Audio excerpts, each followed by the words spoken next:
par des larmes et des supplications, des prières et des actions de grâce.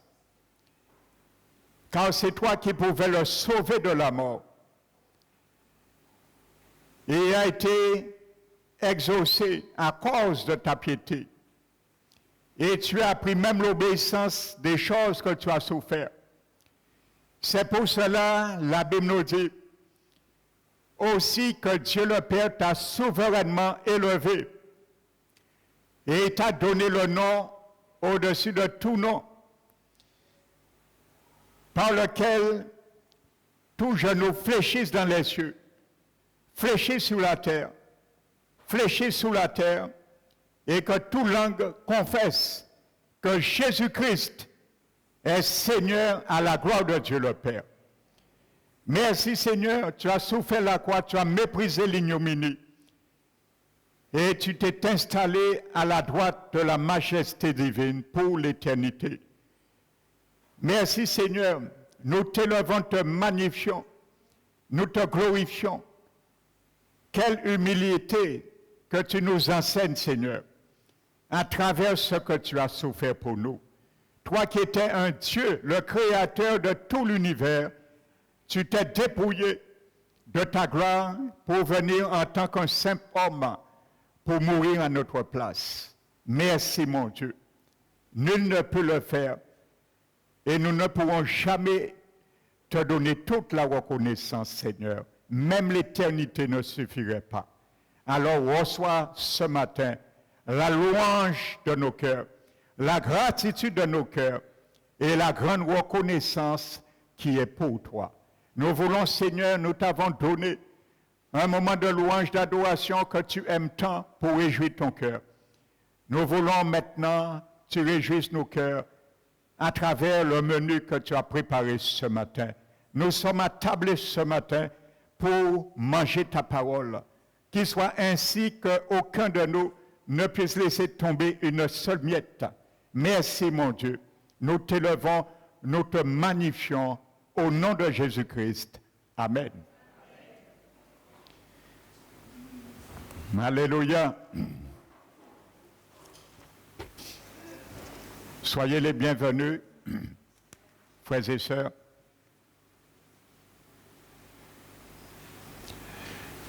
Amen. Donc je salue fraternellement chacun de vous, particulièrement ceux et celles qui nous visitent ce matin. Ça, tu es à la bonne place. Et il n'y a jamais de hasard dans la présence de notre Dieu. Car s'il est marqué, mieux vaut être 1 heure dans les parvis de notre Dieu que 1000 ailleurs. Ça veut dire il y a le fossé est grand. 1 heure que 1000 ailleurs. Alléluia. Amen. Nous devons aimer la présence de notre Dieu, la présence de notre Père, la présence de notre Seigneur Jésus et la présence du Saint-Esprit de Dieu. Amen. Donc je vais continuer pour bien montrer encore une fois la valeur, l'immensité de la grâce qui se trouve dans nos paroles que nous confessons, que nous proclamons dans la prière, surtout dans le combat.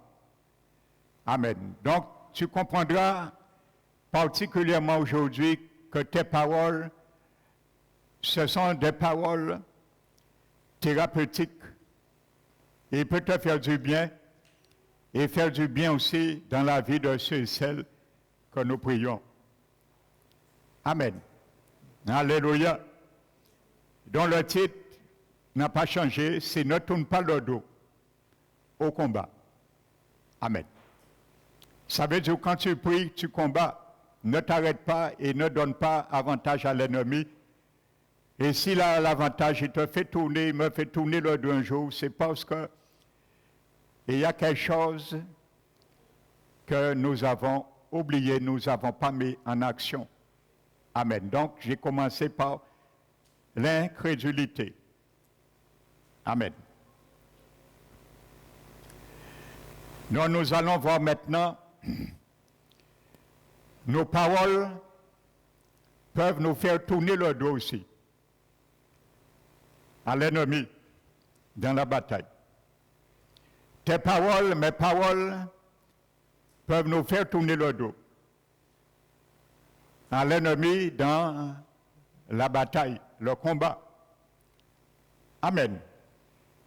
Et c'est ce que nous allons voir ce matin. Alléluia. Prenons le Proverbe, chapitre 12. Proverbe, chapitre 12, c'est après les psaumes.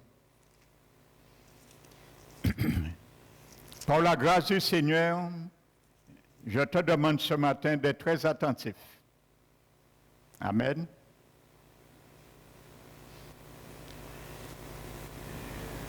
Verset 6, Proverbe 12.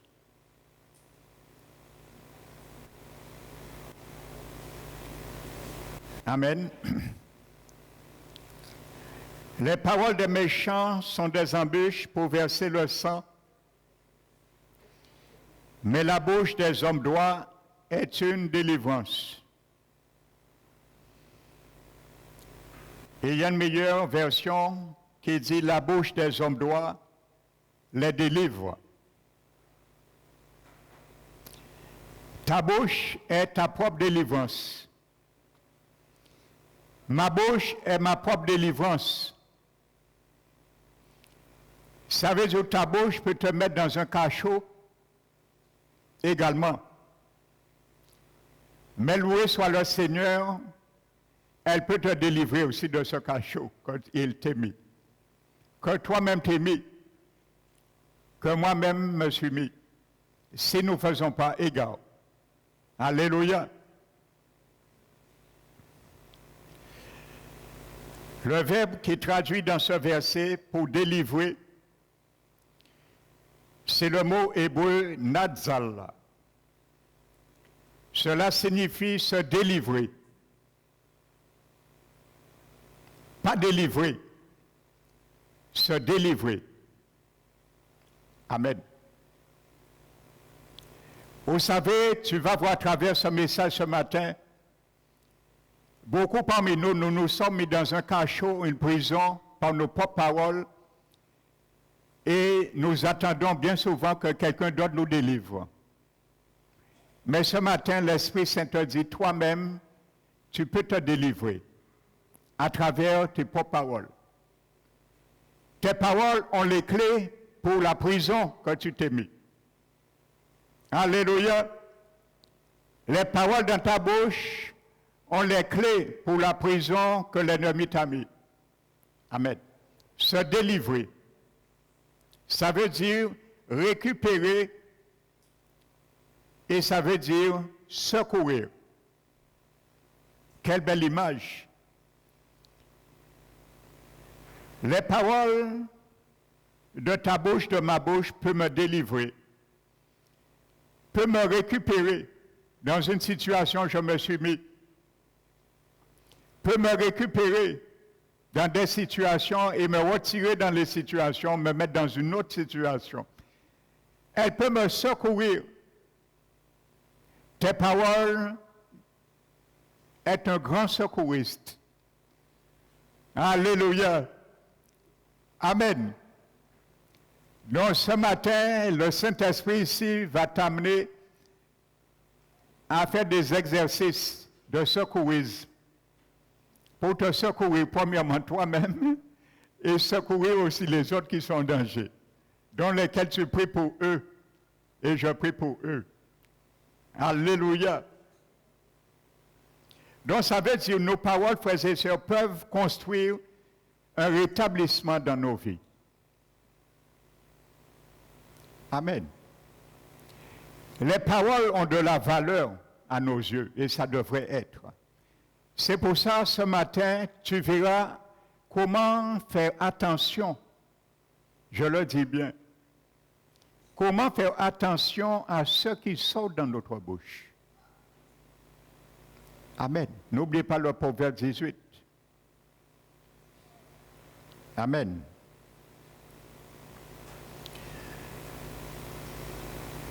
Nous allons prendre un exemple avant d'aller plus loin.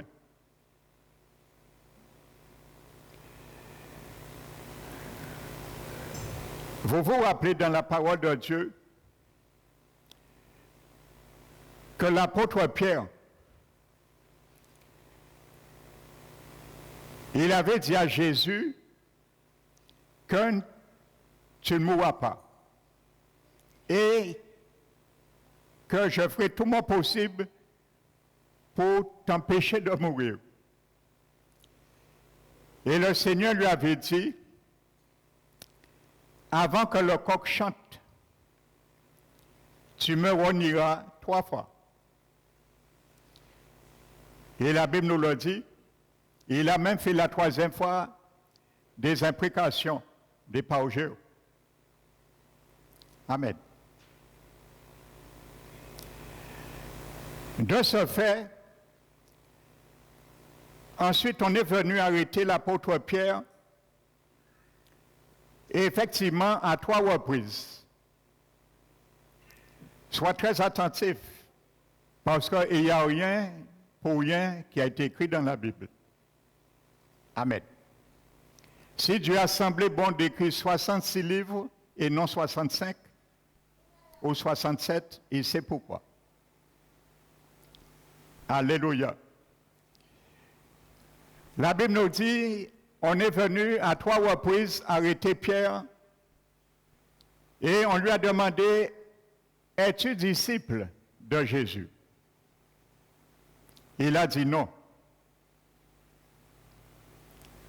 Je ne connais pas cette personne. Pierre a nié qu'il était disciple du Seigneur Jésus. Amen. La Bible nous dit maintenant, dans l'évangile de Marc, chapitre 16, regardez ce qui est écrit.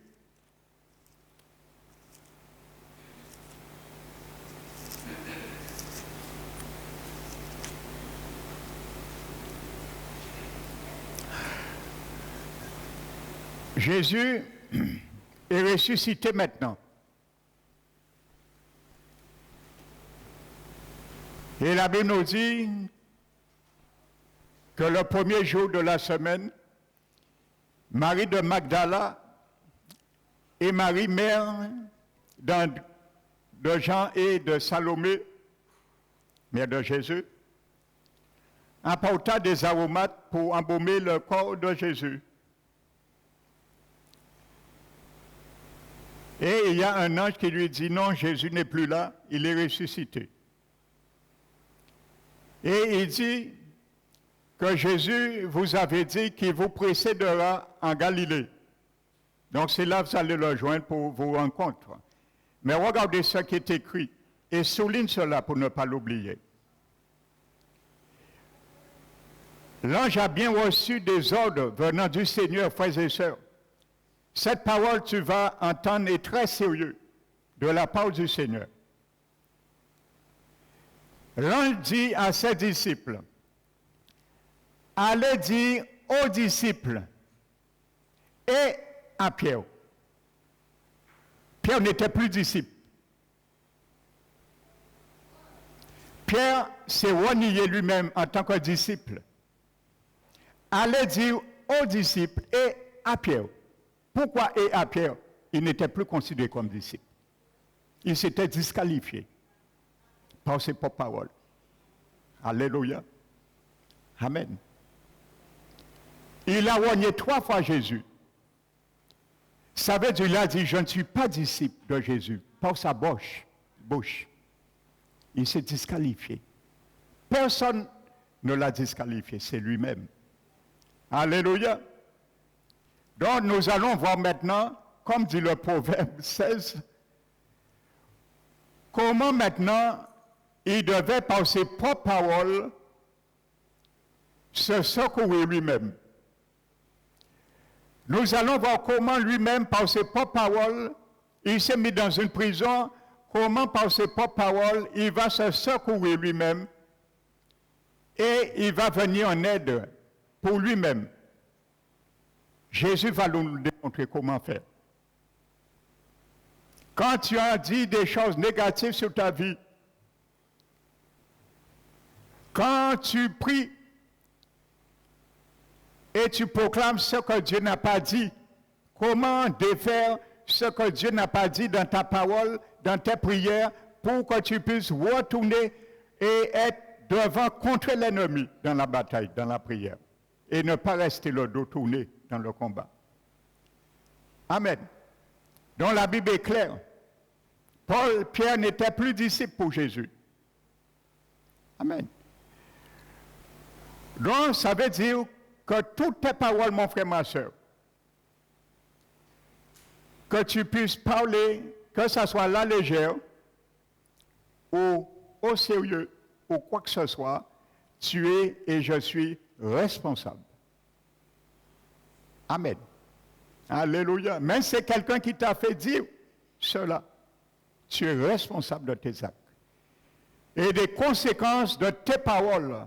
Et c'est la même réalité dans des prières. Vous savez, il y a beaucoup de parents qui prient pour leurs enfants. Au lieu de délivrer leurs enfants dans une situation, ils enchaînent leurs enfants dans une situation. Je m'explique. Ça veut dire, ils voient, je prends un exemple, ils ont un enfant qui est dans la drogue. Ton enfant est dans la drogue, oui. Tu le sais, le Seigneur le sait. Au lieu de dire, Seigneur, je veux me mettre en brèche pour mon enfant, pour qu'il sorte dans la drogue. Je vais combattre les forteresses qui le tiennent captif dans la drogue, ainsi de suite. Au lieu de prier de la sorte, ainsi de suite, tu dis, Seigneur, il a cherché qu'il se trouve dans la drogue, alors moi je ne suis pas responsable de son cas. Alors qu'il se débrouille de son cas, ainsi de suite. Ça veut dire, tu renvoies et tu livres ton enfant encore plus profond dans la drogue. Parce que tes paroles peuvent proclamer la vie ou la mort, la bénédiction, la malédiction. Le bonheur ou le malheur.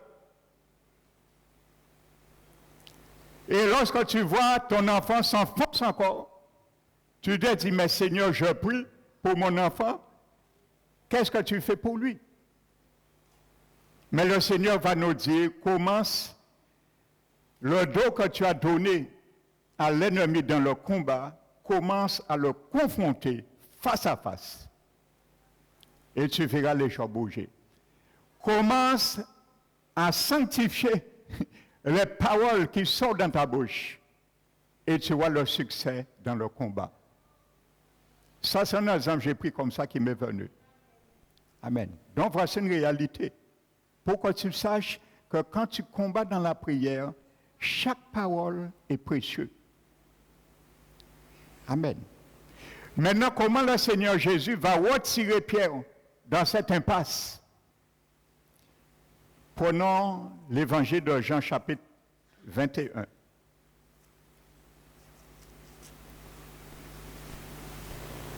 Comme prévu, il les rencontre, il mange avec eux.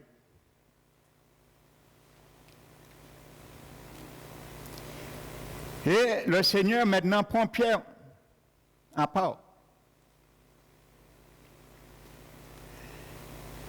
Verset 15, évangile de Jean 21. Et il dit, Pierre, fils de Jonas,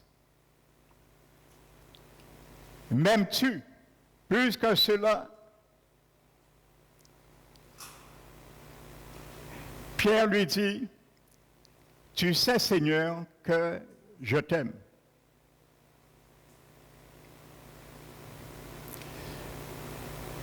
Et il y a quelque chose qui est très important dans ce récit. du verset 15 au verset 17, il y a deux mots grecs différents qui sont employés pour le mot aimer. Il y a le mot agapao et il y a le mot philéo. Les deux mots veulent dire aimer. Le verbe agapao, c'est un amour divin qui appartient qu'à Dieu. Et c'est cet amour qui est répandu dans nos cœurs le jour où nous avons accepté Jésus. Amen. L'amour, on appelle agapé. C'est ça, agapé. Et son verbe vient agapao, aimer. Et le deuxième mot grec qui est employé, c'est le mot philéo. Ça, c'est un amour affectif, sentimental. Comme par exemple, j'aime mon frère Michael, un amour affectif. C'est le mot philéo. Les deux fois que Jésus va poser la question à l'apôtre Pierre dans ce test, Pierre, fils de Simon, m'aimes-tu? Les deux premières fois que Jésus pose cette question à Pierre, c'est le mot agapao.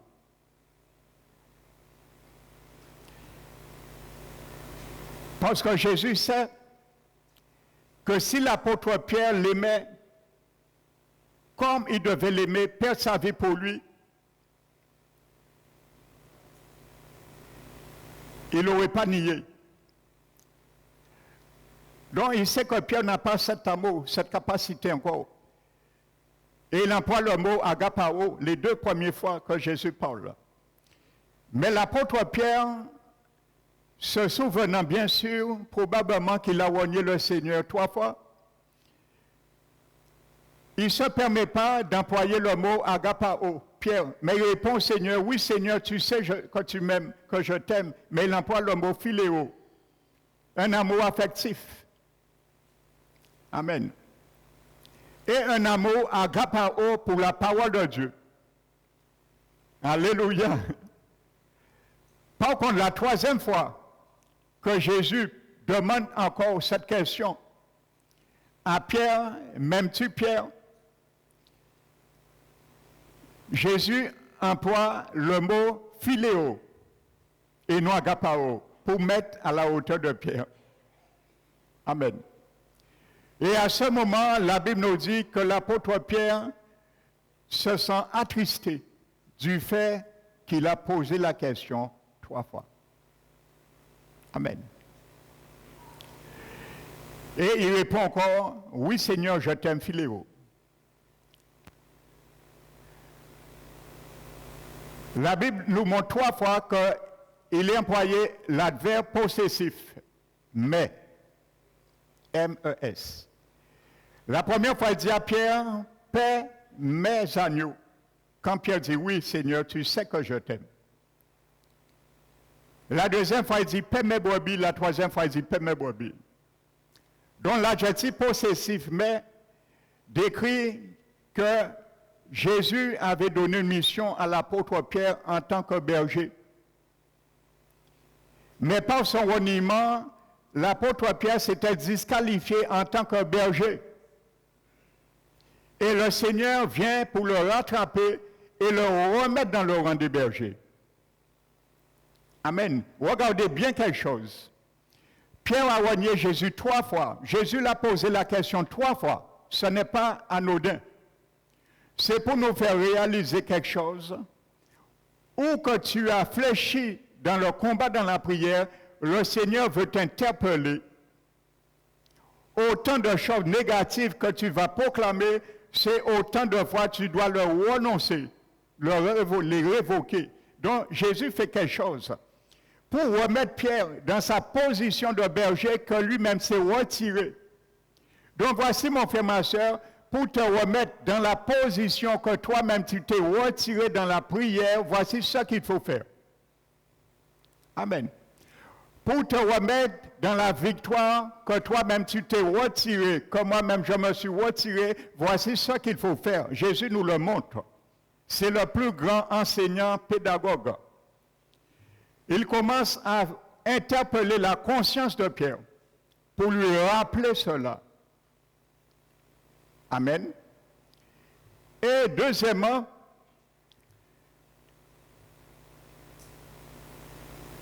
il dit, Pierre, tu dois maintenant implicitement révoquer ce que tu as dit auparavant pour l'annuler. Amen. Donc Pierre a renié 3 fois. Il fallait 3 fois aussi révoquer la parole, 3 fois. Et ensuite nous remettre dans la position de vainqueur. Amen. Et c'est là que Pierre retourne à sa place en tant que berger. Parce que c'est lui-même qui s'était disqualifié. Amen. Alléluia. Donc mon frère, ma soeur, tes paroles ont de la puissance. Mes paroles ont de la puissance. Et plus que jamais, croyez ça dans la prière. Quand tu décrètes des choses, ce n'est pas au hasard que tu le fais. Il y a des oreilles qui entendent. Même le monde invisible que tu ne vois pas, ils ont des oreilles. Et ces oreilles vont s'ouvrir. Alléluia. Je prends un exemple qui me vient, je n'avais pas prévu. Mais ça, c'est pour notre cas. Nous pouvons nous-mêmes nous lier dans la parole. Mais nous pouvons lier, comme je disais aussi, quelqu'un d'autre que nous prions pour eux. Alors mon frère, ma soeur, et un bon discernement quand tu demandes à quelqu'un de prier pour toi aussi. Parce que tu ne sais pas, si tu ne connais pas cette personne, tu ne sais pas qu'est-ce que cette personne dira sur la prière pour toi. Est-ce que c'est quelqu'un qui commencera à dire, si tu es malade, tu dis, prie pour moi, pense à moi dans ma prière. Si c'est quelqu'un qui a des forteresses, qui n'est pas démantelé, la personne commence à dire dans sa chambre, Seigneur, si c'est ta volonté, guéris celle-là. Tu risques d'attendre longtemps. Cherche quelqu'un pour prier en ta faveur qui dit, Seigneur, c'est ta volonté pour qu'elle soit guérie. Parce que c'est ça qui est marqué dans la Bible. Alléluia. Ne laisse aucune miette ce matin de la parole de Dieu tomber à terre. Et ne prends rien comme rétroviseur. Alléluia. La parole n'est pas un rétroviseur pour nous, il est un miroir. Alléluia. Regardez l'exemple dans Genèse qui me vient là. Genèse chapitre 31. Jacob. Jacob avait 2 femmes, Rachel et Léa. Il aimait plus Rachel. Il a travaillé pour son oncle Laban. Et ces 2 filles étaient les filles de Laban. Et à un moment donné, pour ne pas rentrer dans des confusions avec les fils qui étaient bergers également de Laban, le Seigneur dit à Jacob, va et retourne au territoire de ton père, Isaac. Et la Bible dit, il prend ses bagages, il prend tous ses bœufs, ses troupeaux, ses serviteurs et ses 2 filles, femmes, et il partit. Mais la Bible nous dit que pendant que Laban était au champ, Rachel prit le téraphin de son père, Laban, et partit avec. Vous savez ce qu'on appelait dieux à l'époque, des faux dieux. Et vous allez bien voir que les faux dieux ne protègent pas. On appelle ça des téraphins. Il n'est pas allé partir avec le téraphin de son père. Mais son mari Jacob n'est pas au courant. Même si tu n'es pas au courant, les paroles qui sortent dans ta bouche, tu es quand même responsable. La Bible dit, ils sont partis. Et quand Laban est venu, il a dit, on lui a avisé de cela, il a dit, mais il aurait pu partir, m'avertir, ainsi de suite. Et il s'est trouvé fâché, il a poursuivi Laban. Ils se sont rencontrés sur la montagne de Galade. Et ils se sont disputés. Et Laban lui dit, Jacob, tu t'es pas contenté de partir avec mes 2 filles, ainsi de suite, mais tu es parti comme un lâche et en plus tu as dérobé mon téraphe, mes dieux. Alors Jacob, savant, sachant qu'il n'a rien pris, il est innocent, Jacob a décrété une parole d'autorité. Amen. C'est négatif, mais c'est ça, tes paroles ont de l'autorité. Surtout quand elles sont royales. Nous l'avons vu, il y a des décrets royaux qui viennent de Jésus. Les paroles de Jésus se sont décrétées des décrets royaux. Il a décrété une parole et il a dit, péris. Chez qui celui tu trouveras ton téraphin. Mais il ne savait pas c'était sa femme. Ça n'a pas empêché que ça fasse son ravage, même si c'était sa femme. Ils ont cherché. La Bible dit que Rachel a caché ce téraphin sous le chameau, le vent du chameau, et ils sont partis. Eh bien, vous savez, cette parole n'est pas retournée sans effet, n'a pas fait demi-tour. Et il a frappé Rachel, comme il a été proclamé. Péris chez qui tu trouveras ton téraphin. Et la Bible nous dit au chapitre 35 de Genèse, lorsque Rachel allait donner son fils, elle meurt en couche. Et la parole l'atteint, elle est morte. Alléluia. Donc sache, quand tu pries, comment tu dois prier et les paroles qui doivent sortir dans ta bouche. Elle peut te mettre toi-même dans un malheur, comme Pierre, et mettre aussi ceux et celles que tu pries pour eux dans un malheur aussi. Alléluia. Voici deux bels exemples dans la Bible pour vous montrer ce que dit le Proverbe 12. Amen.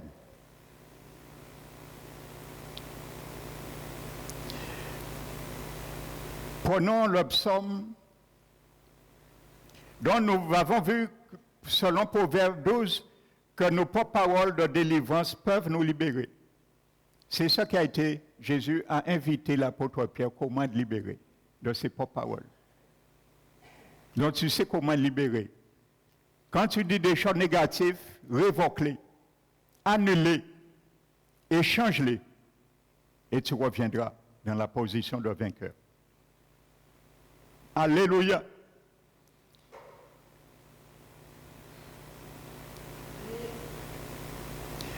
Prenons le psaume 34.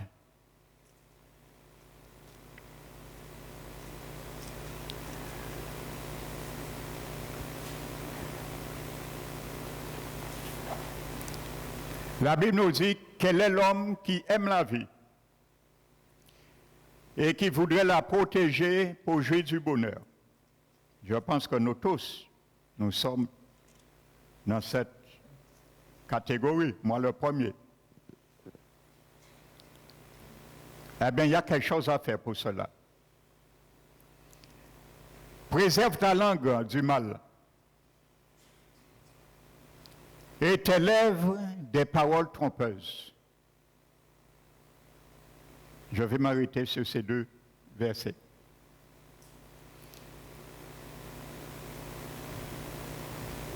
Tu veux aimer la vie, la prolonger pour jouir du bonheur?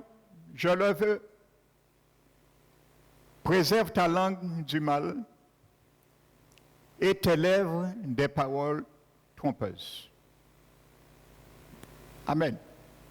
Ce n'est pas pour rien que Dieu donne ces avertissements dans la Bible. Alléluia. Dans ce verset, le verbe préserver, c'est le mot nazar. Pas ce que nous venons de voir, hein. Ce que nous venons de voir pour délivrer, c'est nazal. Mais là, c'est nazar. C'est deux mots différents. Amen. Qui est traduit pour préserver. Cela veut dire, le mot qui est traduit par préserver veut dire garder. Non, je dois garder. Tu dois garder ta langue. Ça veut dire protéger.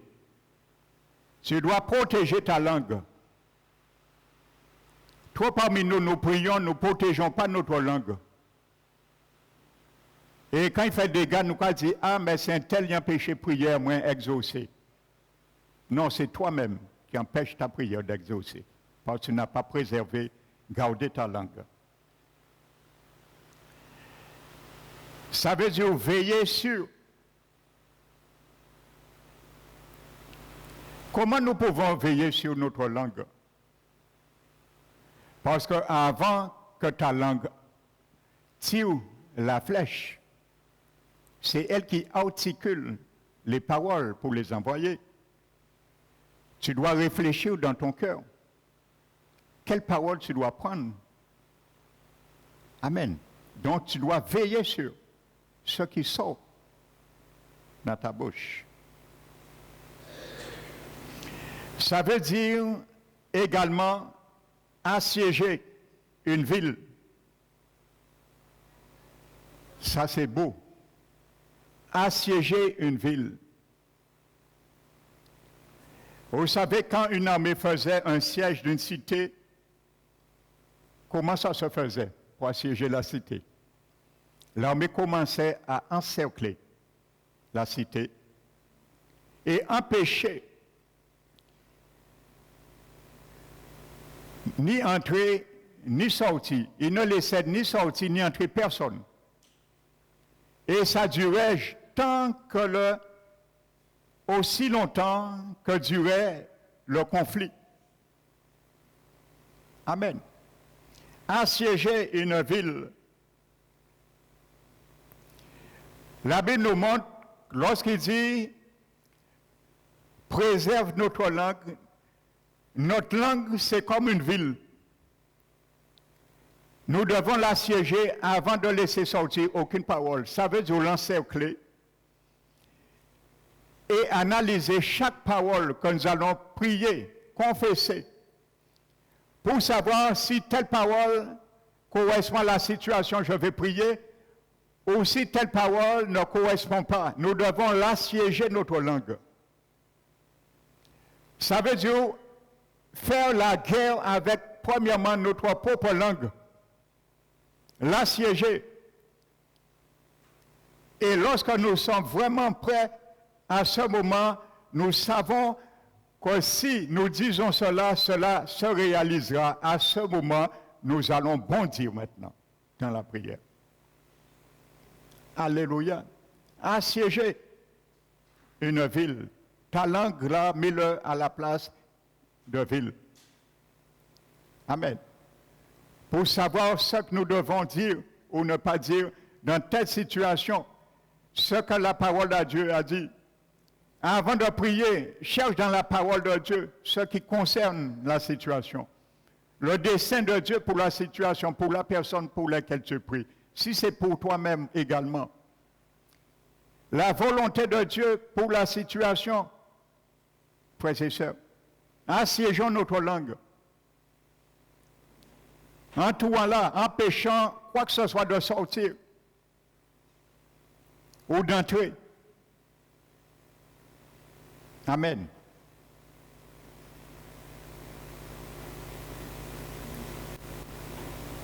Surveillez ce qui sort de notre bouche. Vos pensées. Alléluia. Et il dit maintenant, préserve ta langue du mal. Le mot mal qui est dans ce verset, toujours dans ce verset, le mot mal, c'est le mot grec ra, para, R-A-T. C'est R-A. Amen. Donc c'est le mot hébreu ra. Et ce mot hébreu signifie de mauvaise qualité. Quand tu assièges ta langue, quand j'assiège ma langue, il faut surveiller et sélectionner ce qui est de bonne qualité pour sortir. Parce que de bonne qualité va amener de bonne qualité, des résultats de bonne qualité. Mais si c'est de mauvaise qualité, va amener des résultats de mauvaise qualité. Et nous risquons d'attendre longtemps l'exaucement. Amen. Ça veut dire mauvaise qualité ou qualité inférieure. Et ce mot renvoie à l'époque, ce mot envoie à un habit défectueux. Un vêtement qu'on ne choisirait pas en premier. On aurait choisi d'autres vêtements. Ça veut dire, si nous allons dans un mariage, par exemple, nous avons 10 vêtements, nous n'allons pas choisir le moins. Celui qui est le moins. On va choisir celui qui est de plus qualité. Donc, c'est ça que ça veut dire, ce mot. C'est-à-dire quelque chose qui ne va pas dans le vêtement. Ça veut dire, mon frère, quand la Bible dit de préserver nos langues du mal, ça veut dire puis et mets à côté ce qui n'est pas de bonne qualité, qui ne correspond pas à ta prière et au combat dans la prière que tu vas faire. Alléluia. C'est pour ça que dimanche et vendredi, je leur disais, c'est dommage qu'on entend ce raisonnement dans le camp du Seigneur, dans le royaume du Seigneur, lorsqu'il y a des choses, des circonstances atténuantes qui arrivent. Et hier, je disais ça à la prière en préambule vendredi pour ceux qui étaient là. Aujourd'hui, les chrétiens sont oisifs, ils ne veulent pas prier. Ils ne connaissent pas comment combattre dans telle ou telle situation. Lorsqu'ils voient, par exemple, je disais, il y a des cyclones qui on annonce sur la Guadeloupe. Ils disent, si cyclone Kevin, c'est bon Dieu, il crée, c'est bon Dieu, il fait Kevin, nous pas rien à faire, laissez cyclone à faire. Voici ça. Cherchez des choses de meilleure qualité. Mon frère, ma soeur, si c'est ton cas, cherche des paroles de meilleure qualité. Mets le rat à côté. Le mal. Le rat en hébreu. Mais mets-toi à genoux. Dis le Seigneur, il est capable de dévier le cyclone, l'ouragan. Il est capable de décréer ce qui a été créé dans les océans, les ondes. Prie pour ça. Et prie comme ça. Tu verras le cyclone dévier. Alléluia. Il y a des lois qui ont été votées.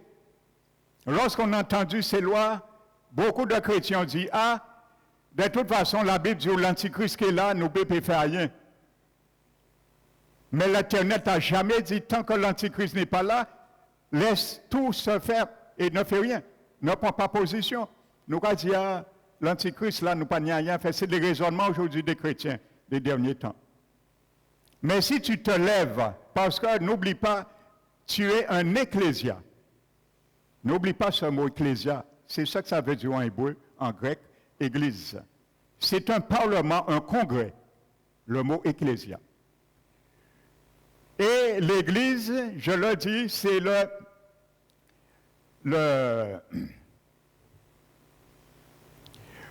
gouvernement législatif du royaume de Jésus.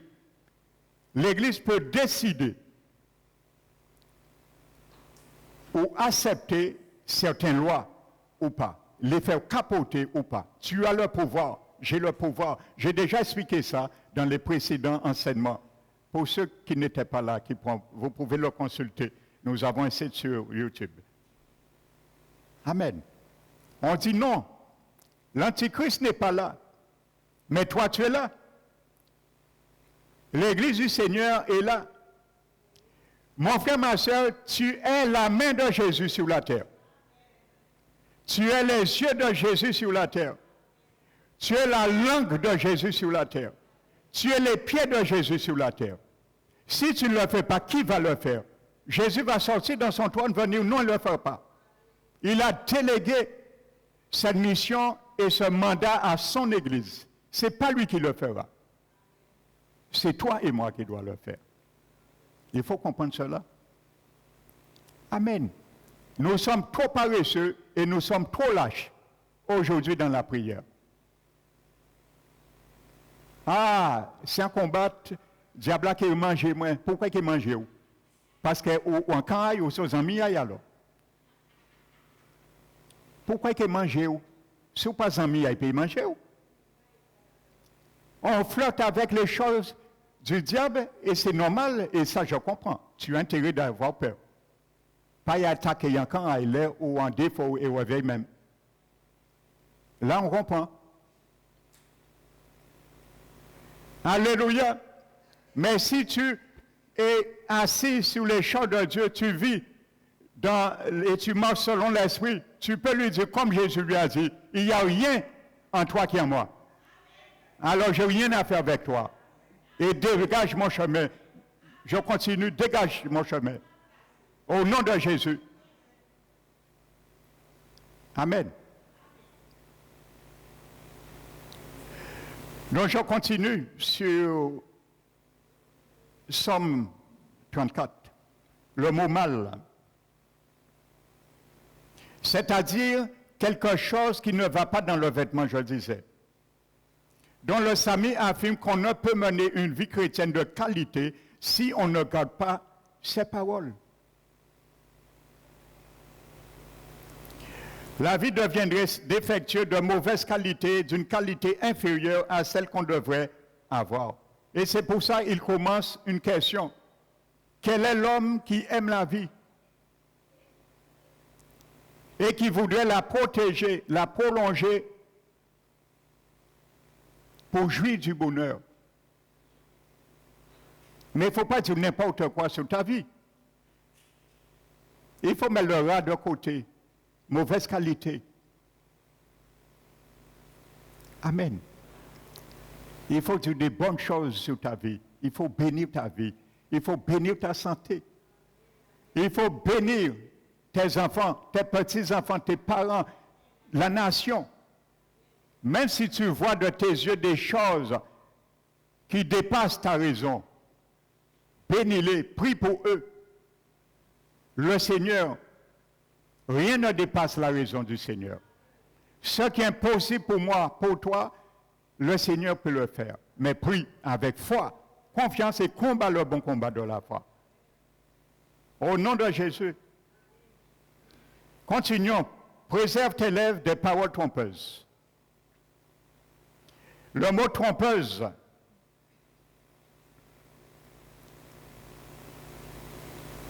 amen. Le mot trompeuse, c'est le mot hébreu mirma. Ça concerne la trahison, la tromperie, la perfidie. Amen. La trahison. Tu peux par tes paroles, je peux par mes paroles trahir la confiance que Dieu a mis pour toi et moi. Je peux par mes propos trahir la confiance et la promesse que Dieu a codifiée pour moi dans sa parole. C'est ça que ce mot veut dire, trompeuse. Perfidie. Et combien l'ennemi envoie des mauvaises pensées pour foloter le lait qui est la parole pure et spirituelle quand nous prions. Ça ne vous arrive pas quand vous combattez dans la prière pour une situation très délicate. Vous vous trouvez subitement avec deux combats. Le combat que vous menez pour la personne et un autre combat rentre en jeu que vous n'avez pas invité. Les combats avec votre propre pensée. Vous entendez des pensées qui vous tiraillent. Mais quand on fait là, combien de temps on a prié pour cette situation-là? Et il y a des pensées qui viennent comme ça. Mais c'est l'ennemi qui envoie ça. Des pensées perfides, de tromperie, de trahison, pour trahir ta confiance dans ton intercession. Et si nous ne sommes pas vigilants, parfois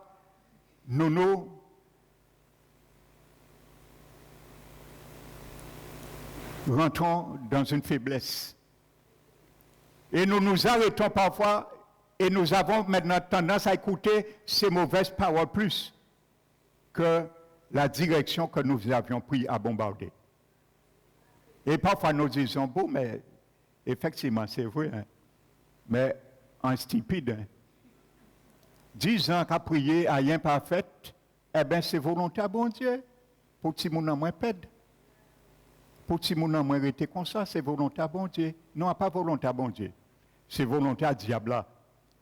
Alors, on refuse la volonté du diable dans tes prières et dans mes prières. Parce qu'il est là pour te faire tourner le dos le jour du combat. Et c'est lui-même qui est devant toi dans le combat. Alors, il cherche à te faire tourner le dos. Mais tourne devant et rentre face à face et contre-le. Dis-lui ce que Dieu dit pour toi et de toi. Et dans la situation, il te laissera passer. Alléluia. Amen. Invoque le Saint-Esprit. Nous avons prié sur ça. Ésaïe 59. Quand l'ennemi vient, appelle celui qui porte l'étendard, l'Esprit de Dieu. La Bible dit, le Saint-Esprit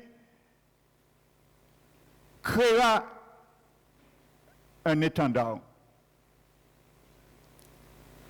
contre l'ennemi. Il va te rassembler sur des promesses de Dieu. Il va rassembler dans tes pensées beaucoup de promesses de Dieu. Et tu pourras mettre en déroute l'ennemi. Parce que ces paroles, tu vas proclamer, ce sont des fleuves. L'Esprit de Dieu, comme un fleuve, le met en déroute. Et qu'il est surpassé. Parce que le fleuve-là, ça prend mon pas arrêter. Alléluia. Le fleuve contre l'ennemi, pour te laisser passer, est dans ta bouche et dans ma bouche. Ce sont tes paroles. Alléluia. La trahison. On utilisait ce terme, Myrma, dans l'époque, comme un leurre, ça veut dire un appât. Amen. Qui sert à prendre un poisson. Donc vous connaissez, lorsque vous allez à la pêche, vous prenez un verre et vous mettez dans l'hameçon, mais le verre camoufle l'hameçon. Et le poisson vient insouciant. Lui, il voit l'appétit. Il voit l'appât. Mais l'hameçon est camouflé. C'est ce qu'on appelle un leurre. C'est un appât factice qui dissimule l'hameçon. Et c'est le plan de l'ennemi. Quand celui mord l'hameçon, il reçoit davantage de ce qu'il s'attendait. Donc, l'ennemi, frères et sœurs, dans le combat, il va te faire mordre son appât. Et tu vas te retrouver dans ce que tu ne t'attendais pas, parce qu'il y a l'hameçon derrière. C'est l'échec. C'est tourner le dos à la bataille. C'est ça son hameçon. Donc nous ne sommes pas séduits par l'appât de l'ennemi. Amen. Il faut surveiller nos paroles. Savoir qui est derrière ça. Parce qu'il y a quelque chose derrière la parole. C'est ça que ce mot Myrma veut dire en hébreu à l'époque. Le mot trompeuse. Et l'ennemi va te faire trahir la parole de Dieu. Amen. Trahir. Et il n'y a pas plus de grand chagrin pour le Saint-Esprit, parce qu'il est attristé. Et il dit, je voulais l'emmener dans une victoire. Il a commencé, elle a commencé, il s'est arrêté.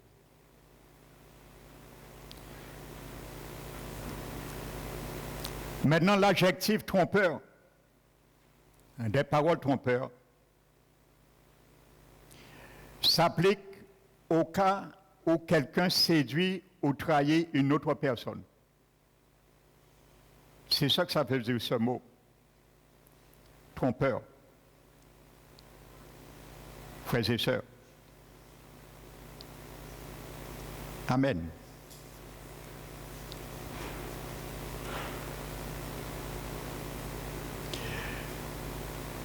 Attache ta ceinture pour ne pas décoller.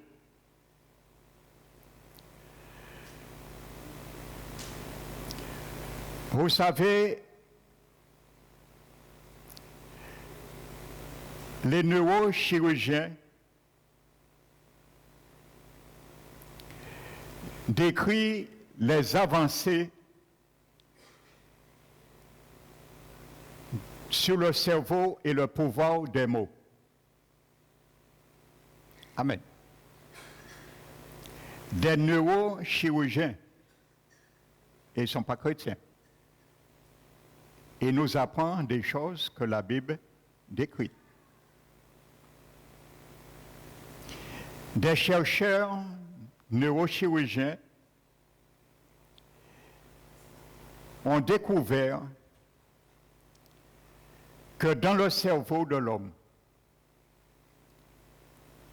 le centre de la parole affectait toutes les autres parties du corps. Les chercheurs ont détecté dans le cerveau de l'homme, le centre de la parole affectait toutes les autres parties du corps. Il contribue même à contrôler le système nerveux.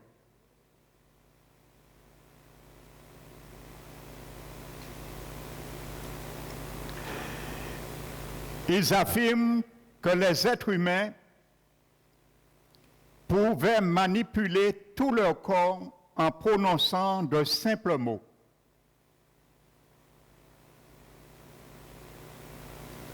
Et ils donnent quelques exemples. Si quelqu'un répète sans arrêt « Je suis faible et insignifiant », toutes les cellules de son organisme reçoivent comme information qu'il est temps de se montrer faible. Amen. Le Seigneur se sert de la science pour nous éduquer parfois dans sa parole. Alléluia.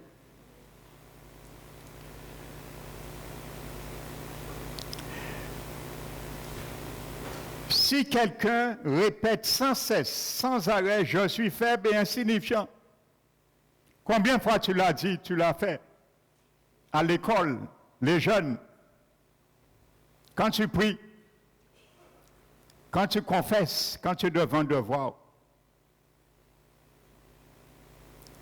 et tu te rends compte que tu es vraiment un insignifiant, et tu es faible dans la matière, tu n'arrives jamais. Pourquoi? Aujourd'hui, tu as la réponse du Seigneur. Fais ce que Jésus a fait. T'as dit, et a éduqué Pierre. Révoque, annule ce que tu avais dit. Et change-les par d'autres paroles. Si tu avais dit, je suis insignifiant, change, annule, mais change cette parole. Dis, dorénavant, je ne serai plus insignifiant. Et tu reprendras la position que tu devais avoir. Et tu deviendras fort et forte dans la matière que tu te sous-estimais. Amen. L'ensemble du système nerveux et des cellules se préparent. Vous voyez, comme une guerre. Ils attendent des ordres. Amen. Se préparent à s'affaiblir parce que c'est l'ordre qu'il reçoit du centre de contrôle. Toutes les cellules, je reprends, toutes les cellules de son organisme reçoivent comme information, il est temps de se montrer faible. Vous voyez, ça c'est une science que nous ne voyons pas, mais qui est bien en nous. Amen. Et c'est pareil, il y a des sciences dans la parole de Dieu, nous ne voyons pas, mais lorsqu'on les proclamons, ça se réalise, parce que la parole de Dieu est esprit et vie. Amen. Donc l'ensemble du système nerveux et des cellules se préparent à s'affaiblir, parce que c'est l'ordre qu'il reçoit du centre de contrôle. Et c'est donc ce qui se produit. Amen. Frères et sœurs, quand tu te dénigres, tu te sous-estimes par les paroles, maintenant tu sauras faire attention à tous les proverbes qui parlent de la langue et de la parole. Amen. Je continue. Si ces chercheurs disent, c'est des essais qu'ils ont faits. Si quelqu'un dit, je ne vaux rien, c'est pas moi qui le dis, c'est eux, hein. Je ne suis bon à rien. Tel est le message que reçoit tout son être. Il fait donc n'importe quoi et ne réagit pas comme il faudrait, puisqu'il pense qu'il ne vaut rien. En quelque sorte, tu deviens esclave de tes propres paroles. Et je vais te démontrer une image que la Bible nous parle dans les Épîtres. Exactement ce que dit ces chercheurs. L'apôtre Jacques nous l'avait déjà expliqué. Mais comme nous n'arrivons pas à rentrer dans ces cellules, le Seigneur permet parfois la médecine, le corps médical nous l'expliquer. Ce qui est codifié dans sa parole. Amen. Je continue. Selon ces chercheurs, quand un événement se présente dans sa vie, il dit, je ne peux pas faire face à cela. Ce que je viens vous dire. Ceux qui trahissent les promesses de Dieu, l'autorité, le mandat qu'il nous a donné, lorsque nous entendons un cyclone vient sur la Guadeloupe, nous dit, laissez venir de bon Dieu, c'est volontaire bon Dieu. Et qui est fini.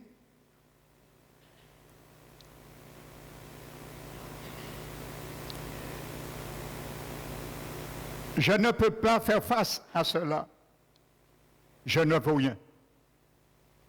À force de le dire, il y a des circonstances qui se présentent devant nous, mais à force de le dire, lorsque nous venons, les cellules ont déjà programmé notre cerveau pour dire que nous ne pourrons rien faire. Nous nous sommes autoprogrammés, frères et sœurs, dans le malheur. C'est ça que ça veut dire. Nous nous autoprogrammons pour le malheur nous-mêmes. Nous sommes tellement habitués de dire « je ne vaux rien ». Un jour, quelque chose se présente dans nos vies, nous sommes déjà programmés pour ce jour-là. Les cellules ont déjà pris le contrôle pour que ce jour-là, tu puisses dire « je ne vaux rien ». Et tu restes rien devant la situation. C'est ce que ces chercheurs sont en train d'expliquer, frères et sœurs. Amen. Et c'est une science qui est louable parce que je vais vous le démontrer. Ce qu'ils disent est biblique. La Bible est exactement la même chose. Amen. Toute sa personne, je continue, toute sa personne se soumet petit à petit à celle qu'il a déclaré et vit selon des discours mauvais.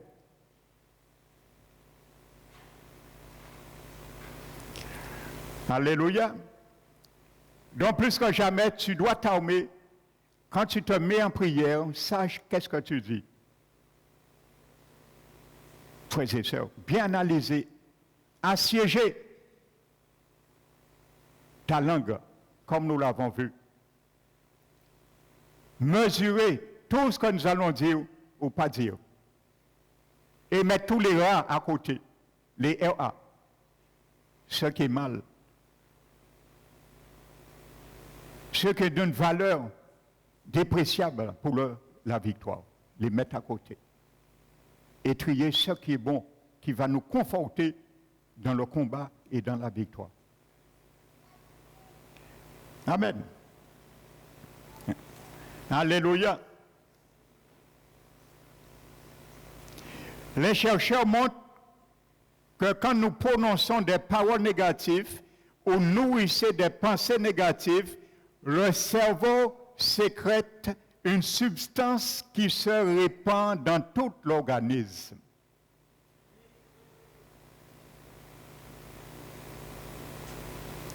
Amen.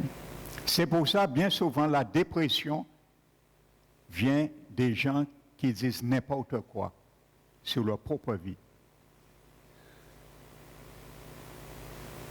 Je ne dis pas que toutes les déprimes, c'est pareil, mais la plupart, c'est reconnu médicalement. À force de te déprécier, dévaloriser, tu deviens dépressif. Parce que c'est une science, je suis en train de te l'expliquer.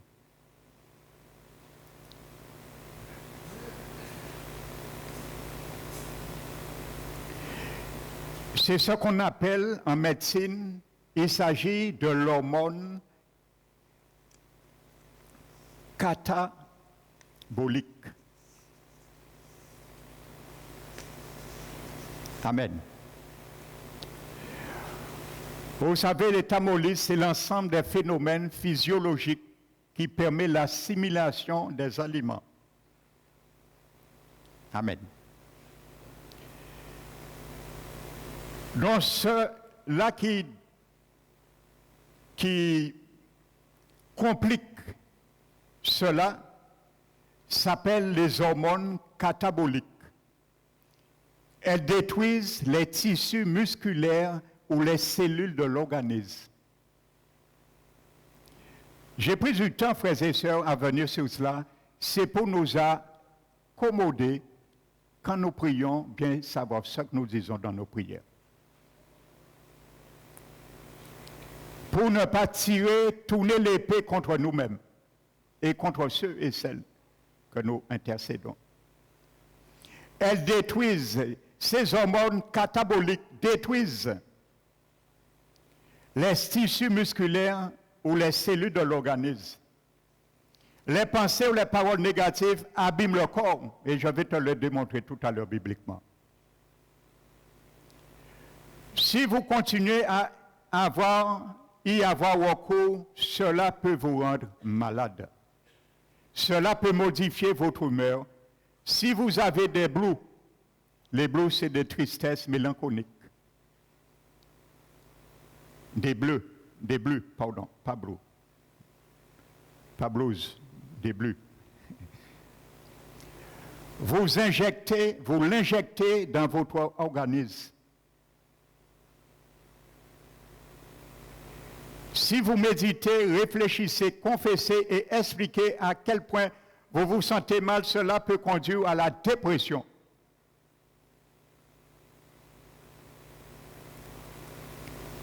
Bien souvent, demande quelqu'un, comment vas-tu? Ah, ça pacaille. Demain, comment vas-tu? Ah, ça pacaille. Demain, comment vas-tu? Ah, ça pacaille. C'est ça que ça veut dire, frères et sœurs. Tu donnes à cette science de réveiller les cellules pour t'amener dans l'échec de ta santé. À l'inverse, si vous avez des pensées et des propos positifs, c'est pour ça qu'il dit que l'homme doit, les paroles de l'homme doit être un arbre de vie. Nous l'avons vu dimanche dernier. Amen. Les paroles douces de l'homme doit être un arbre de vie. Et la science le décrive et le démontre. À l'inverse, si vous avez des pensées, des propos positifs, le cerveau envoie des hormones anaboliques. Ça veut dire des substances qui favorisent l'anabolisme. Alléluia. Amen. Quand vous prononcez des discours droits, des paroles positives, des déclarations de foi, la guérison se répand dans tout votre corps. Les hormones anaboliques circulent dans les cellules de votre être. Alléluia. Et grâce à elles, ces hormones, vous vous sentez mieux et débordé d'énergie. Alléluia. Et voyez, si nous mélangeons cela, mêlés à la fois, il y a des gens qui vous disent, bon, docteur, bon, j'en ai assez. Je crois, bon, la médecine ne peut rien. Je suis toujours esclave, sous tutelle de tels médicaments ou quoi. Vous proclamez maintenant des pensées positives, des propos positifs. Et non seulement votre cerveau envoie des hormones anaboliques qui favorisent l'anabolisme, la guérison, voyez. Joint à votre foi, eh bien c'est pour ça demain le docteur vous dira, mais monsieur, madame, on ne comprend rien. Vous devez être opéré aujourd'hui et il n'y a plus de cancer. Et il n'y a plus de tumeur. Et il n'y a plus de telle chose. Tout cela a contribué. Notre état positif vis-à-vis les promesses de Dieu. Amen.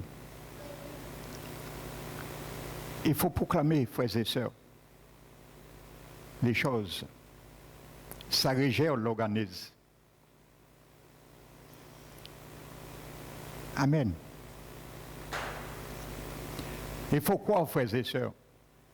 Il faut donner l'espérance aux gens, surtout quand vous allez prier pour eux. Il ne faut pas commencer à dire aux gens, aux malades, oui, mais moi je leur dis, j'ai toujours dit ça. J'ai toujours confessé, si un jour quelqu'un m'avait posé une question, pasteur, j'ai vu ta foi et là pour peu importe la cause, la raison, l'objet de la prière, et quelqu'un m'avait dit un jour, si quelqu'un vient un jour, il lui manque une jambe. Et il me dit, pasteur, cette personne me dit, pasteur, prie pour que ma jambe pousse. Est-ce que tu vas prier pour lui? J'ai dit, mais bien sûr. Ça dépendra de la foi de la personne. Je vais prier pour sa jambe. Qu'est-ce que Dieu ne peut pas faire? C'est des choses qui sont déjà arrivées. Des membres poussés. Amen, c'est des choses. Si quelqu'un manque une jambe, il me dit de prier pour sa jambe, que le Seigneur lui donne une jambe. Je vais prier pour le Seigneur lui donne une jambe. Il sera fait selon ta foi. Si tu crois que Dieu peut te donner une jambe, je prie pour toi, tu vois la jambe. Et il n'y a rien de mystérieux avec le Seigneur. Amen. Je vais conclure ce matin. Je garde le reste pour dimanche prochain avec 2 témoignages. Il y a un pasteur, je ne vais pas nommer son nom, en Guadeloupe. Vous savez, il avait un rein qui était abîmé. Il devait être opéré de ce rein, le rein gauche. Bon, c'était concrétisé par les radios, par les clichés. Donc, il était conscient, il le savait. Ce n'était pas question d'erreur, il le savait. Mais le jour, il a mis sa foi aux promesses de Dieu. Il a défié la situation. Vous savez, non seulement la foi, mais il faut savoir aussi défier. Je vous l'ai dit, je vous l'ai enseigné. Comment défier aussi des situations. Eh bien, il est venu, il a défié la situation. Il est venu, le jour qu'il devait se faire transplanter un rein, il a dit à l'hôpital, je suis venu vous dire qu'il y a une erreur. Alors on lui a dit, mais comment? C'était prévu, vous aviez vu. Il n'y a pas d'erreur, c'est bien aujourd'hui, on doit vous opérer. Et il a dit, vous pouvez aller me chercher le responsable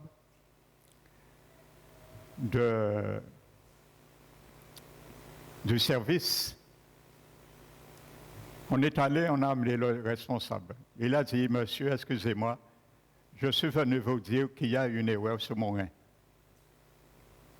Alors, le responsable lui dit, mais non, monsieur, il n'y a pas d'erreur. Je vais vous prendre les clichés, regardez. Et il a dit, refaites la radio, vous allez voir, il y a une erreur. Et il insistait, hein. On a même pensé à un moment donné que cet homme commençait à délirer, peut-être par la peur. Il insistait, il a dit, faites, si vous ne faites pas de clichés, moi je ne me fais pas opérer, parce que mes deux reins sont là, elles sont en bonne santé. Et il y a une erreur, je vous dis, refaites, ça vaut combien de refaites. Vous savez, ils ont fait la radio, ils sont restés à Bassoli. Les deux reins étaient normaux. Ça, c'est la foi. Il faut d'abord défier. Son rein était malade. Il est venu pour l'opérer. Et c'est quand il est arrivé, il a défié la situation que Dieu a guéri son rein. Pendant qu'il était en train de défier la situation. Et je vais conclure avec un deuxième témoignage. On n'était pas ici. On était à Terrasson. Il y avait une sœur de l'église qui devait se marier. Et son père était venu de Magalante pour le mariage de sa fille. Et le dimanche de la semaine, il est venu faire le culte à l'église. Et il m'avait demandé, avant le culte, est-ce que je pourrais prier pour son père? Et j'ai dit à son père de quoi? Il m'a dit qu'il y a un verra en cochon.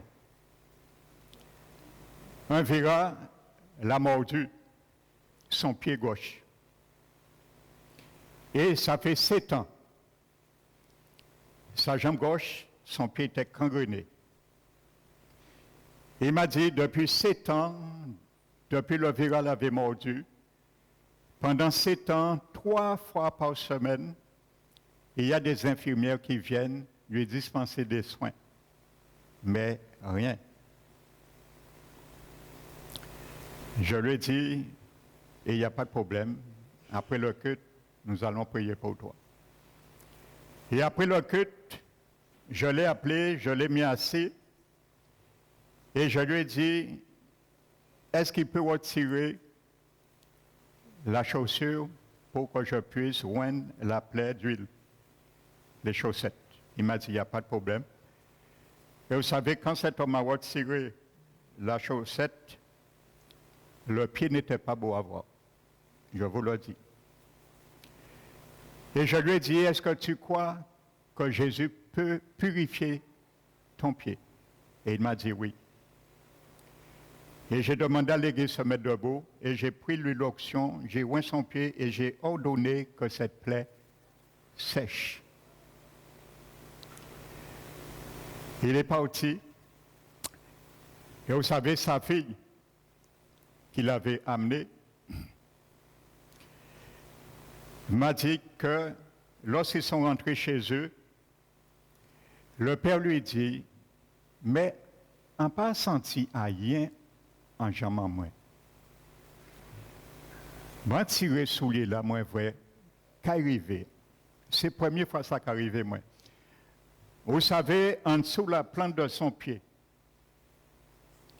il y avait une plaie qui était ouverte. Et c'est ça qui a gangrené tout son pied. Pendant 7 ans, même avec l'assistance médicale, ça n'arrivait jamais à se cicatriser. Il y avait une plaie ouverte au milieu de la plante de son pied gauche. Lorsqu'il a retiré les chaussettes, Vous savez, il a fallu courir. Il a eu peur de ce miracle. Sa fille m'a dit, il a eu peur quand il a vu son pied.